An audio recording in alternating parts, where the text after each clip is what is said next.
পর্যায়ে সংক্ষিপ্ত বক্তব্য রাখবেন বাবু কালীপদ রায়। আমি ওনাকে সংক্ষেপে কিছু বলার জন্য বিশেষভাবে অনুরোধ জানাচ্ছি।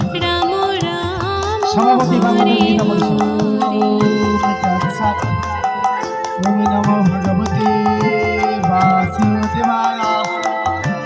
ভগবান শ্রীকৃষ্ণ কি